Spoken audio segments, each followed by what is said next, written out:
मेरी शादी बहुत ही अमीर घर में हुई थी। 1 महीना होने को था। तब तक हम दोनों पति-पत्नी हनीमून से लौट भी आए थे।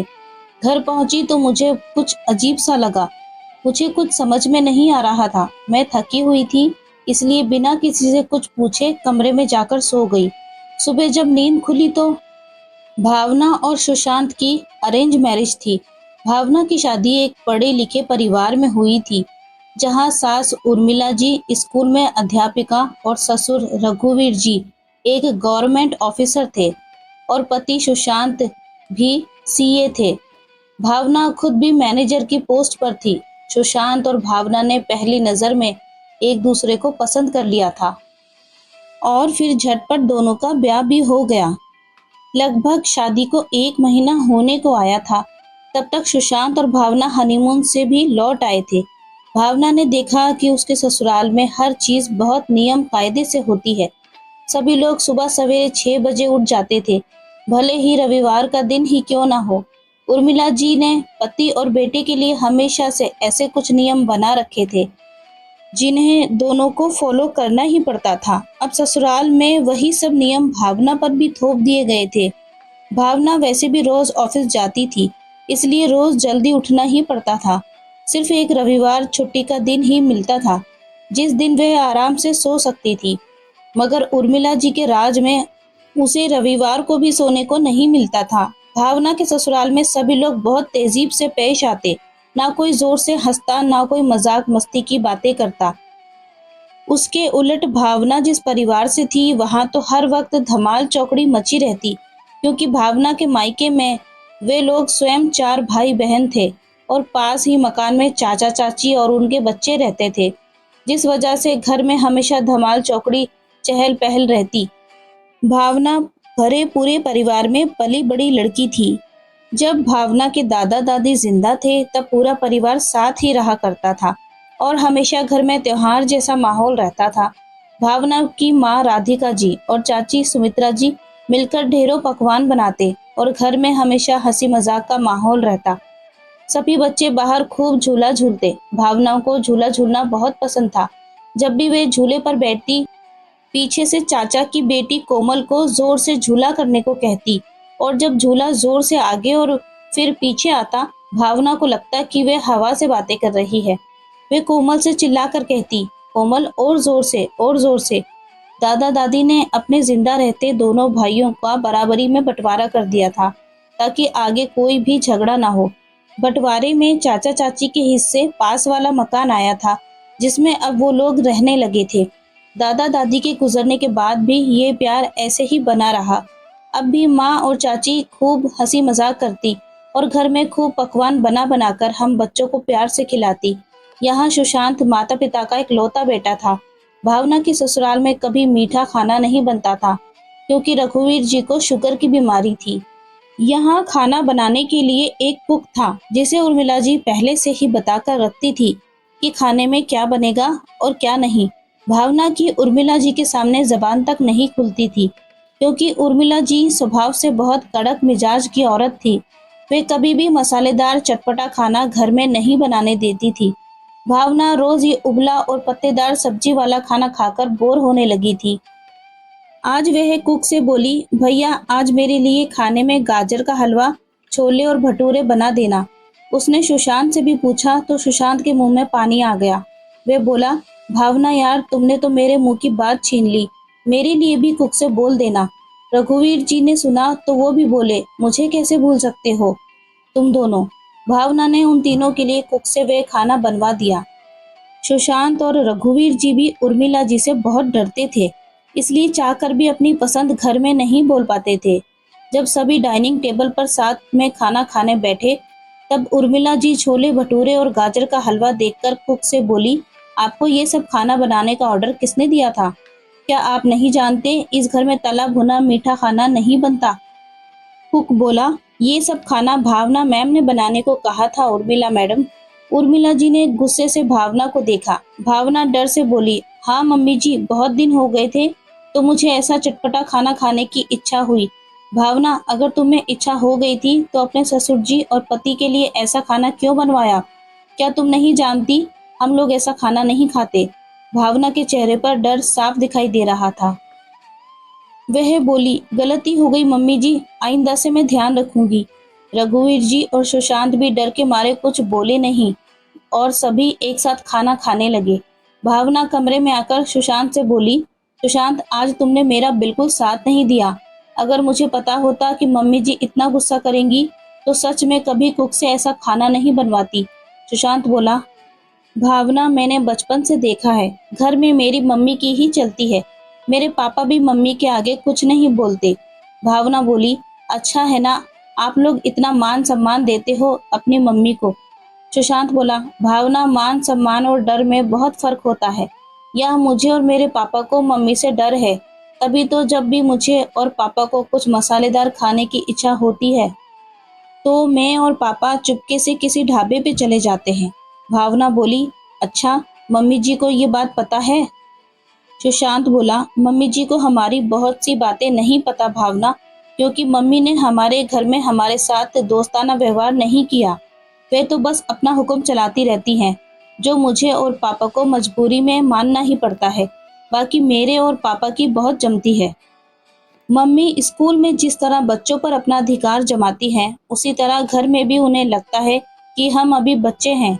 मगर ऐसा नहीं है भावना, तुम शायद नहीं जानती हो, मगर मैं और पापा इसी वजह से मम्मी से बहुत दूर हो चुके हैं। बस मम्मी के सामने उनकी हाँ में हाँ मिला लेते हैं, ताकि घर में कोई बखेड़ा ना खड़ा हो जाए। बाकी हम दोनों मम्मी से परेशान हैं, और अब शायद तुम भी मम्मी से परेशान रहने लगी हो, मगर मैं कुछ नहीं कर सकता। अब भावना सब कुछ समझ चुकी थी। अब तो भावना भी ससुर रघुवीर जी और पति सुशांत की टीम में शामिल हो गई थी। कभी सुशांत भावना को फोन पर जब अपने मायके वालों से खूब हंसी मजाक करते देखता तो बोलता, भावना, स्लो यार, कितना जोर से हंसती हो तुम। मम्मा देखेगी तो कहेगी तुम में कुछ मैनर्स नहीं है। भावना डर के मारे धीरे बोलती या धीरे हंसती। वहां से छोटा भाई रोहित पूछता, क्या हुआ दीदी, इतना धीरे क्यों बोल रही हो? भावना बोली, अरे छोटू, यहाँ सब लोग बड़े तहजीब वाले हैं। कोई जोर से ना बोलता है और ना जोर से हंसता है। अब इन्हें कौन बताए कि पढ़े लिखे लोग तो हम भी हैं, मगर खुलकर बोलने या हंसने में ये तहजीब न जाने कहाँ से बीच में आ जाती है।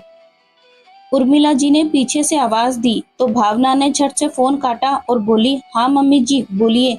उर्मिला जी बोली, भावना, आज हम लोगों को मेरी सहेली मिसेस शर्मा ने डिनर पर इनवाइट किया है, तो तुम शाम को रेडी रहना। भावना बोली, जी मम्मी जी। शाम को सभी तैयार होकर उर्मिला जी की सहेली के वहां पहुंचे।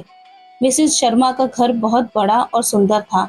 सभी को घर दिखाते दिखाते वह सभी को घर के बरामदे में लाई, जहां 6 साल की पोती झूला झूल रही थी। सभी लोग थोड़ी देर बरामदे में बैठे तो भावना पार्क में झूले में बैठी मिसेस शर्मा की पोती के पास गई और उससे बातें करने लगी। थोड़ी देर बाद उर्मिला जी ने देखा कि भावना उसकी पोती के साथ जोरों से झूला झूल रही है। उर्मिला जी ने अगल बगल देखा कि कोई देख तो नहीं रहा। फिर आकर भावना से बोली, उठो जल्दी से, इससे पहले कि कोई तुम्हें झूला झूलते हुए देख ले। भावना का मन तो नहीं कर रहा था, मगर उर्मिला जी के गुस्से वाला मुंह देखकर वह उठ गई। सभी ने साथ में डिनर किया और घर लौट आए। घर आकर उर्मिला जी भावना से बोली, भावना, तुम ऐसे बच्चों की तरह झूला क्यों झूल रही थी? कोई देखता तो क्या सोचता कि तुम में कोई मैनर्स नहीं है। आज भावना को गुस्सा आ गया और बोली, हाँ, मुझ में तहजीब नहीं है मम्मी जी, सब तहजीब तो आप में ही है। मैं भी पढ़ी लिखी हूँ मम्मी जी, मगर आपकी तरह दकियानूसी सोच नहीं है मेरी। जब से आई हूँ इस घर में ये मत करो वो मत करो, जोर से मत बोलो, जोर से मत हंसो। मम्मी जी, मैं एक खुश मिजाज लड़की हूँ, मेरी भी कुछ ख्वाहिशें हैं। मुझे हंसना और बोलना अच्छा लगता है। मुझे झूला झूलना भी बहुत पसंद है, इसलिए झूला देखकर नहीं रोक पाई खुद को। आप शायद अकेलेपन में रहती हैं, मगर मैं भरे पूरे परिवार में पली बड़ी हूँ। मुझे घुटन महसूस होती है जब आप मुझे हमेशा मेरे मन की करने से रोकती हैं। उर्मिला जी चुपचाप सुन रही थी, क्योंकि शायद वह आज असली भावना को देख रही थी। अब तक तो भावना को उन्होंने जैसे ढाला वे ढलती जा रही थी, मगर भावना आज बोल पाई थी कि वे क्या चाहती है। उर्मिला जी बोली, भावना, कभी तुम्हारे ससुर जी और पति ने भी मुझसे इस तरह से बात नहीं की। जिस तरह से तुम कल की आई लड़की कर रही हो। दोनों बाप बेटे मेरा कितना सम्मान करते हैं और एक तुम हो जो कुछ भी बोलती हो। तुम्हें अगर इस घर में रहना है तो तुम्हें भी उन दोनों जैसा बनना होगा। तुम्हें मेरे बनाए कायदों के अनुसार ढलना होगा। आज रघुवीर जी और सुशांत से भी चुप न रहा गया। रघुवीर जी बोले, उर्मिला, आज तुमने हद कर दी है। तुम जिसे अब तक अपना मान सम्मान समझती आई हो, दरअसल वो तुम्हारा डर है, जो हम दोनों बाप बेटे हमेशा तुम्हारे सामने नाटक करते हैं कि हम दोनों तुमसे डरते हैं। मगर सच तो ये है उर्मिला कि हम दोनों, तुम जब घर में नहीं रहती हो तो बहुत खुश रहते हैं और अपने मन की बातें करते हैं। एक दूसरे के साथ वे सारी चीजें करते हैं जो हम दोनों करना चाहते हैं। मगर तुम्हें बिल्कुल नहीं पसंद कि कोई घर में खुलकर बात करे। तुमने घर को एक जेल बना रखा है, जहां तुम चाहती हो सब तुम्हारा कहना माने, सब तुम्हारे कहे अनुसार चले। मगर उर्मिला, तुम ये भूल जाती हो कि सबकी अपनी अपनी कुछ इच्छाएं होती हैं। बहू को आए अभी घर में सिर्फ 2-3 महीने ही हुए हैं, मगर बहू की नजरों में भी तुम्हारा खौफ साफ दिखाई देता है। पीछे से सुशांत भी बोला, हाँ मम्मी, पापा और मैं अपनी सारी इच्छाएं आपकी पीठ पीछे पूरा कर लेते हैं और आपके सामने हम चुप रहते हैं। मगर आज भावना ने जो भी कहा है बिल्कुल सच कहा है। हम दोनों तो कभी आपको जवाब नहीं दे पाए, मगर भावना जैसी है उसे वैसे ही रहने दीजिए मम्मी। भला हम कौन होते हैं किसी को बदलने वाले। हमारा अधिकार सिर्फ अपने आप पर होता है, दूसरों पर नहीं। ये बात आपको समझनी होगी मम्मी। मम्मी, शायद आप ये बात नहीं जानती होंगी। बचपन में जब मैं सबकी माँ को अपने बच्चों को लाड लड़ाते देखता था, मुझे आपके होते हुए भी आपकी कमी खलती थी, क्योंकि जैसा प्यार एक माँ अपने बच्चों से करती है, वैसा प्यार मुझे कभी आपसे नहीं मिल पाया। आप तो बस हमेशा डांट फटकार करती थी। कभी आपने मुझे मेरा मनपसंद खाना नहीं खाने दिया। मगर फिर पापा ने आगे बढ़कर मुझे ऐसा थामा कि मैं पापा में ही अपनी माँ ढूंढने लगा। मम्मी, मैं जानता हूँ आज इतने सालों बाद ये सब आपके लिए सुनना बहुत असहज होगा, मगर अब मैं नहीं चाहता कि मेरी जैसी हालत भावना की हो। उर्मिला जी आज पति और बेटे के मुंह से ऐसी बातें सुनकर अपने आप को बहुत लाचार महसूस कर रही थी।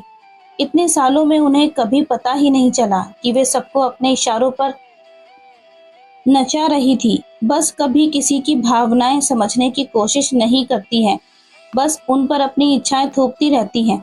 आज वह देख पा रही थी कि किस तरह उनकी वजह से सुशांत और रघुवीर जी और भावना उनसे बगावत पर उतर आए थे।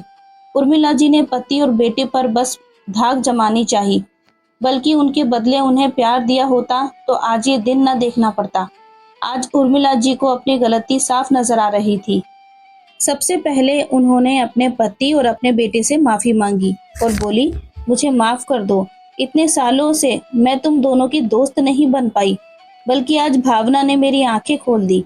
उर्मिला जी ने भावना से भी माफी मांगी और बोली, मैं सचमुच ये भूल गई थी कि तुम्हारी भी कुछ इच्छाएं होंगी।